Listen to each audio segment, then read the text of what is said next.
I, you know, about maybe the first Christmas that I was here, which not been that many of them, so we surely, you remember, but maybe you've forgotten. That would be helpful tonight if you have forgotten, because I want to tell a little bit of the same story.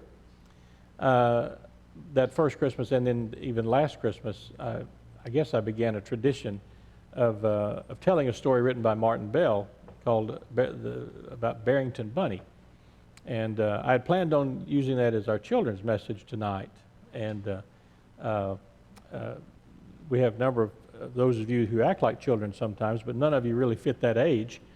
But in honor of the way you act sometimes, we're certainly going to read that. I decided not to, and then I thought, no, I'm not going to break that tradition, even if it's just for me, because it's been one that we've kept for quite a while.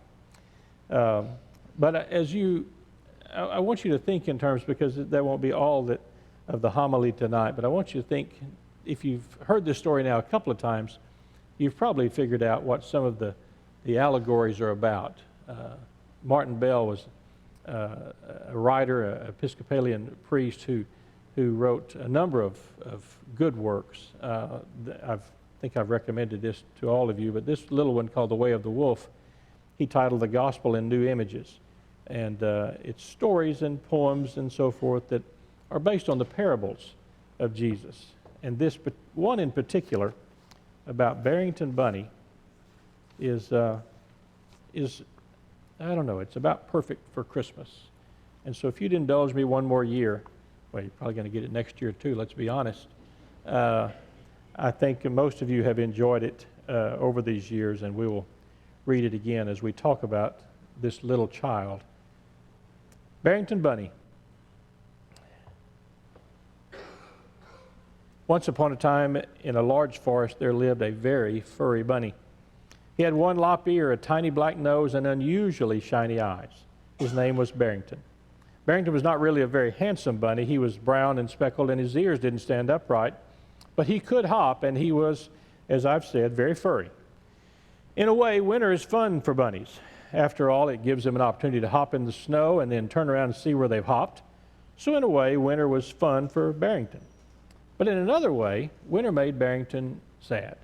For you see, winter marked the time when all the animal families got together in their cozy homes to celebrate Christmas. He could hop, and he was very furry, but as far as Barrington knew, he was the only bunny in the forest. When Christmas Eve finally came, Barrington did not feel like going home all by himself, so he decided he'd hop for a while in the clearing in the center of the forest. Hop, hop, hippity hop. Barrington made tracks in the fresh snow. Hop, hop, hippity hop. Then he cocked his head and looked back at the wonderful designs he had made. Bunnies, he thought to himself, can hop, and they're very warm too because of how furry they are. But Barrington didn't really know whether or not this was true of all bunnies, since he had never met another bunny. When it got too dark to see the tracks he was making, Barrington made up his mind to go home. On his way, however, he passed a large oak tree.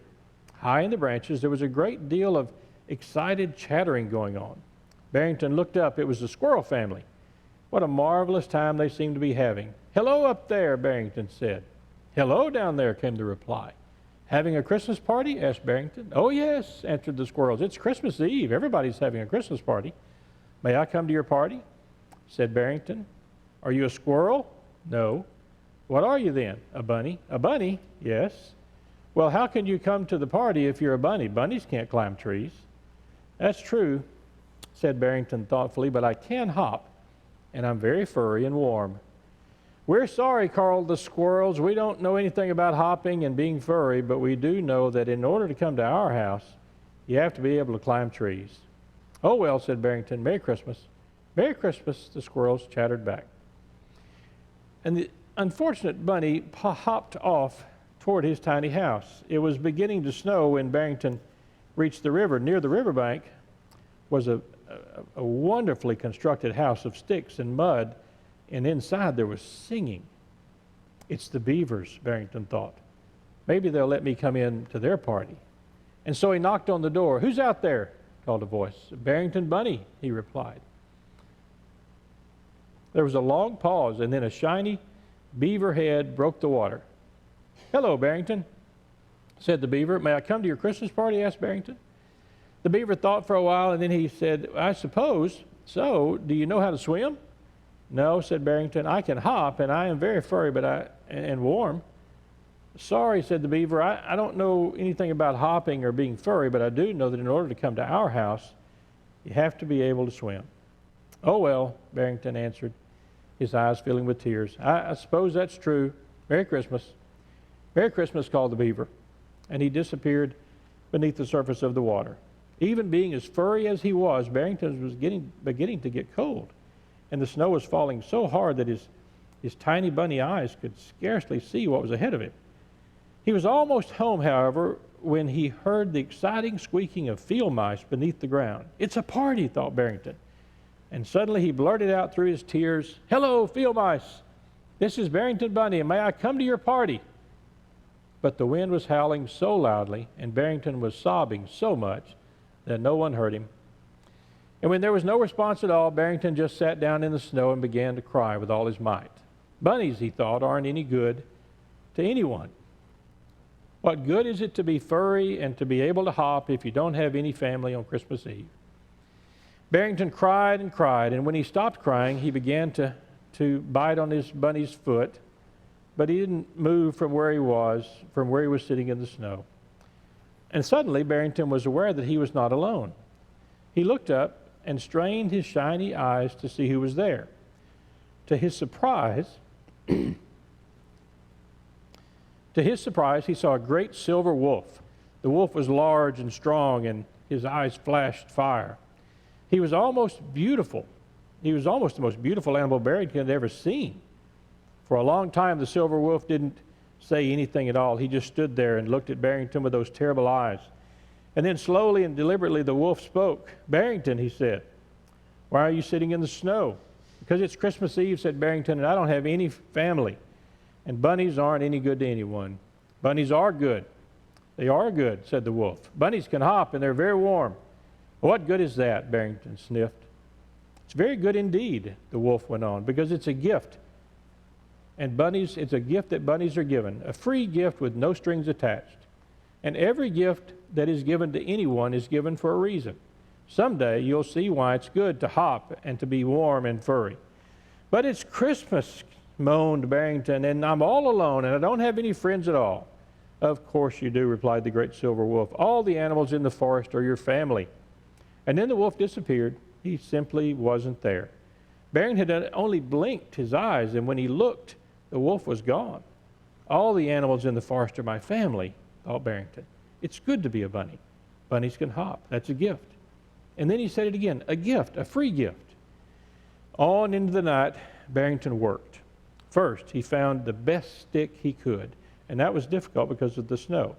And then hop, hop, hippity hop to the beaver's house. He left the stick outside the door with a note on it that read, here's a good stick for your house. It's a gift, a free gift, no strings attached, signed a member of your family. It's a good thing that I can hop, he thought, because the snow is very deep. And then Barrington dug and dug. Soon he had gathered together enough dead leaves and grass to make the squirrel's nest warmer. Hop, hop, hippity hop, he laid the grass and leaves just under the large oak tree and attached this message, a gift, a free gift from a member of your family. It was late when Barrington finally started home, and what made things worse was that he knew a blizzard was coming. Hip hop, hippity hop. Soon poor Barrington was lost. The wind howled furiously, and it was very, very cold. It certainly is cold, he said out loud. It's a good thing I'm so furry, but if I don't find my way home pretty soon, even I might freeze. Squeak, squeak, and then he saw it. A baby field mouse lost in the snow, and the little mouse was crying. Hello, little mouse, Barrington called. Don't cry, I'll be right there. Hippity hop, and Barrington was beside the tiny mouse. I'm lost, sobbed the little fella. I'll never find my way home, and I know I'm going to freeze. You won't freeze, said Barrington. I'm a bunny. Excuse me, you won't freeze, said Barrington. I'm a bunny, and bunnies are very furry and warm. You stay right where you are, and I'll come over to you. Barrington lay on top of this little mouse and hugged him tight. The tiny fella felt himself surrounded by warm fur. He cried for a while, but soon, snug and warm, he fell asleep. Bering had only two thoughts that long, cold night. First, he thought, it's good to be a bunny. Bunnies are very furry and warm. And then when he felt the heart of the tiny mouse beating beneath him regularly, he thought, all the animals in the forest are my family. The next morning, the field mice found their little boy asleep in the snow, warm and snug beneath the furry carcass of a dead bunny. Their relief and excitement was so great that they didn't even think to question where the bunny had come from. And as far as the beavers and the squirrels, they still wonder which member of their family left the little gifts for them that Christmas Eve. After the field mice had left, Barrington's body simply lay in the snow, and there was no sound except that of the howling wind, and no one anywhere in the forest noticed the great silver wolf who came to stand beside the brown lop-eared carcass. But the wolf did come.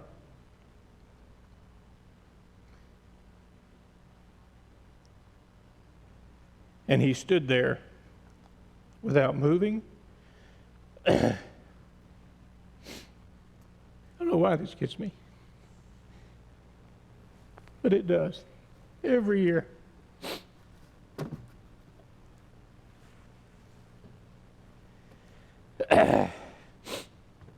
But the wolf did come, and he stood there without moving or saying a word all Christmas Day until it was night, and then he disappeared into the forest.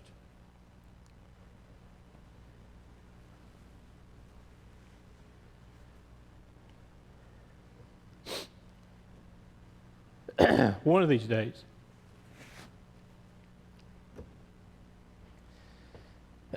I'll get through that without tearing up. Maybe. We'll see. That story of the understanding that when we finally get it, that we are gifted. Our life, our families, the influence we have in the world, the things that we can do, the things that we do, are all gifts from God because of this night when we celebrate the birth of Christ. And the reality that seems so bizarre, as we talked about Sunday, that this crazy turn of events, this invasion of the divine into our world in order that we might find a way, that we might find the love and joy and peace and hope when it's not too easy sometimes. All the result of this little child. I think if you remember me telling you, some of you will remember, many people had the unfortunate experience of having me sing solos back in the 80s. Some of them are still in therapy, I'm sure. But I actually led youth choir for several years. And we'll never do that again, by the way, just so that you all know. And during that time of my life, I was privileged to meet a number of Christian singers and artists and produce some concerts over at Six Flags. And one of the artists that I was privileged to meet was a guy named Scott Wesley Brown. And I think we have some Scott Wesley Brown hymns or choruses in the library. I don't know if we do. No, I think we do. I think Kurt told me we did. But he wrote a song, I think 81 or 82, that it didn't really come out as a Christmas song, but after hearing it, it's one of those songs that, again, some folks were forced to endure as I tried to sing it, but the words to it, to me, encapsulate what this event was all about. And it's called This Little Child. Who would have thought that long ago, so very far away, a little child would be born and in a manger laid? And who would have thought this little child was born the King of Kings, the son of a carpenter, but for whom the angels sing? And who would have thought that as he grew and with other children played, this child with whom they laughed and sang would die for them someday? And who would have thought this little child could make a blind man see, feed the hungry, make rich the poor, and set the prisoner free? Oh, who would have thought this little child who was who the prophet said would take away the sins of man and rise up from the dead? And I believe and will always sing, this little child is the King. I believe and will always sing, this little child, he is the King of Kings. Many years have come and gone, yet this world remains the same. Empires have been built and fallen. Only time has made a change. Nation against nation, brother against brother, men so filled with hatred, still killing one another. Over half the world is starving, while our banner of decency is torn, debating over ceasefires and turning children into soldiers. And all who argue left and right to justify their sin, oh, every nation that has fallen has always fallen from within. Yet in the midst of this darkness, there is a hope, a light that burns. This little child, the King of Kings, someday will return. And I believe and will always sing, this little child is the King. I believe, will always sing, this little child is the King of Kings. Who would have thought this little child is who the prophet said would return to judge this world, the living and the dead? Oh, can't you see that long ago, so very far away, that Jesus Christ, our only hope, was born the King that day? Merry Christmas, and may God bless you all. Come, Lord Jesus.